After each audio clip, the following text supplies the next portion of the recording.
My brothers and sisters, may the Lord be with you. A reading from the Holy Gospel according to Matthew.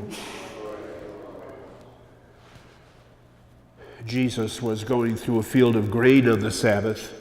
His disciples were hungry and began to pick the heads of grain and eat them. When the Pharisees saw this, they said to him, "See, your disciples are doing what is unlawful to do on the Sabbath." He said to them, "Have you not read what David did when he and his companions were hungry?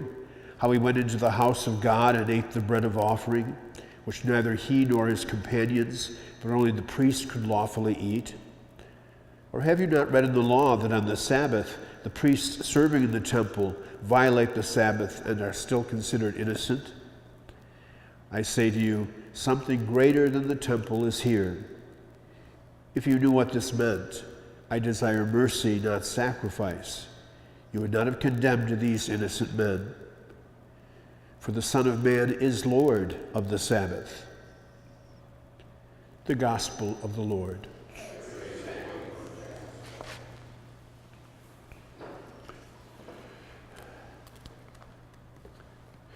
Today I'm going to do a little bit on This Is Your Life as opposed to the Scriptures.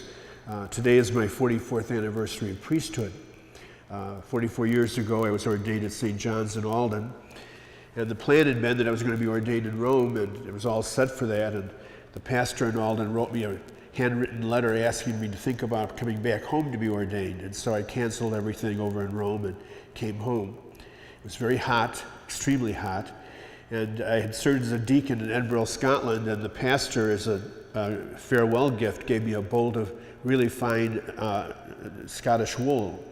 So I had a couple of wool suits made. So here I am in this heavy wool suit on a day of about 90 degrees to receive priesthood. And I did not meet Bishop Head. He came to the diocese in March, and I did not meet him before. I called the chancellor when I got home, and he said, "No, it's no need. He'll see you when he comes to ordain you." So I met him for the first time in the sanctuary at St. John's in Alden.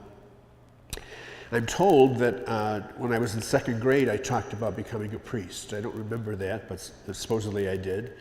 But I surely did insist following grade school to go into the seminary, the minor seminary on Dodge Street. My parents wanted me to go to a regular high school, and I insisted, and so I boarded on Dodge Street during the week and went home on weekends. My first year high school class was 120 people, and of the 120, 2 of us were ordained. And of the 2 that were ordained, 1 left 5 years after he was ordained. So I'm the only one of 120 of that first year of high school that stuck it out.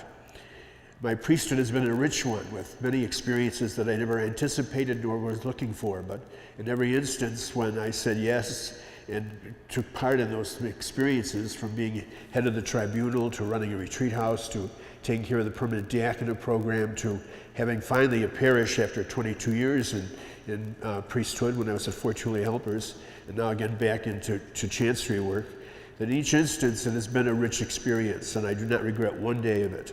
And so I ask 2 things of you today. I ask you, first of all, please say a prayer for me that I will continue to hopefully be of good service to the Lord and to the church. And more importantly, perhaps, please pray for an increase in vocations, that there be more people who hear the call, either being invited to it by family members or being invited to it by the hearing in their heart to take on the call of ministry, be it in priesthood or religious life or diaconate, and in married life too, since there's vocation to be there as well. God bless.